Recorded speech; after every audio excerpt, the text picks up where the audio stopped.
In their 1980 book, Work Redesign, Hackman and Odom stated, in absence of theory, managers tend to overestimate the importance of the individual in the interaction.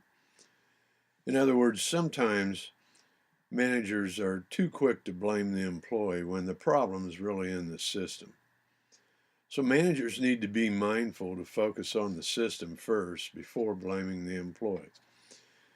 And this reminds me of a story I'd like to share with you that illustrates this point.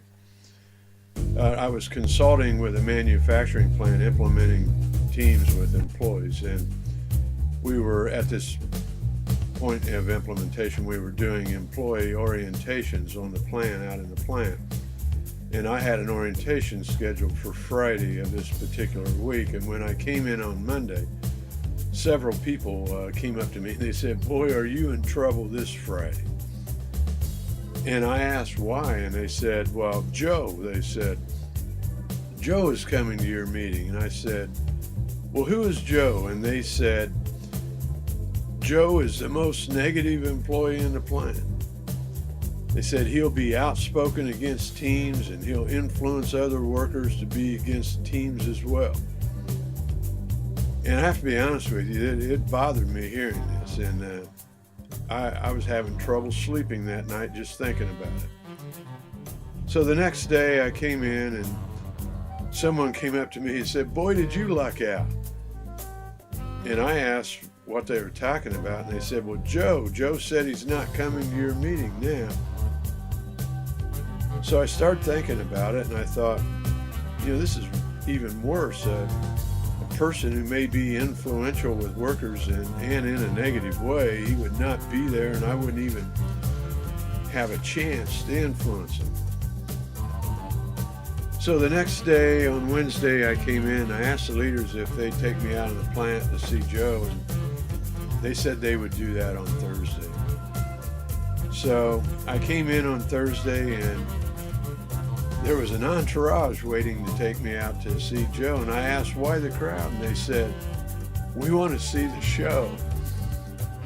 So that bothered me a little bit hearing that too. So anyway, the entourage took me out in the plant where Joe was working, and Joe was on a transfer job where he would transfer parts from one conveyor to another, and this forced him to work at a steady pace, and he was limited in movement where he had to stand at the station where the transfer took place, and so he was limited. He couldn't move any farther than the length of his arms.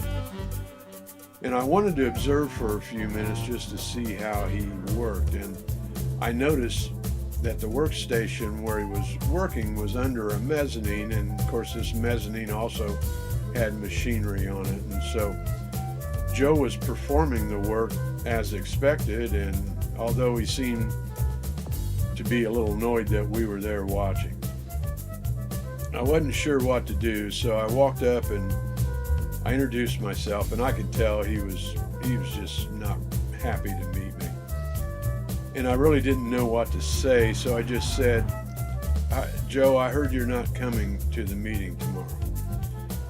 And he replied, he says, "Well, you got that right." And I asked him why, and he said, "Because you guys don't care." And he stated it with an attitude. And I said to Joe, I said, I really don't understand your comment. I said, "Could you help me understand?" He said, "The oil leak."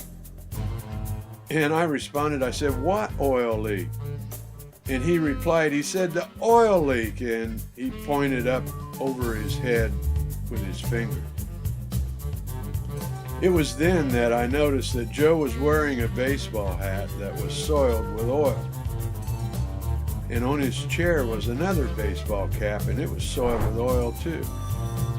And as I observed closely, I could see a very slow oil leak above his head, just one drop at a time that would come down and hit him right in the hand.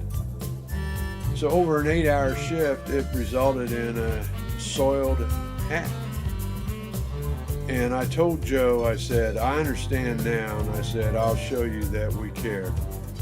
So now I was glad I had this entourage with me, and I went back to them and said, did you guys know that this employee has an oil leak over his head?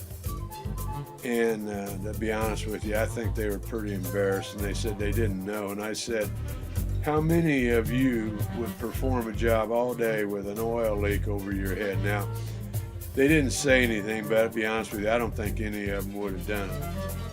And so I looked at them and I said, you know what? I said, I think Joe is a dedicated employee to stand there and do this all day with an oil leak over his head.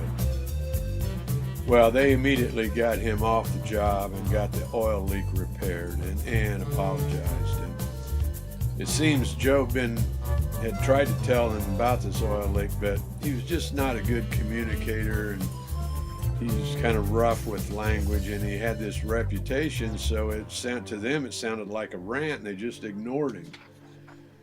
And on Friday at my orientation meeting, I noticed Joe was there, and he didn't say anything during the meeting, which, may have been a good thing based on what people told me. But afterwards, I went up to him and I thanked him for coming to the meeting, and he looked at me and says, well, I wanted to hear what you had to say.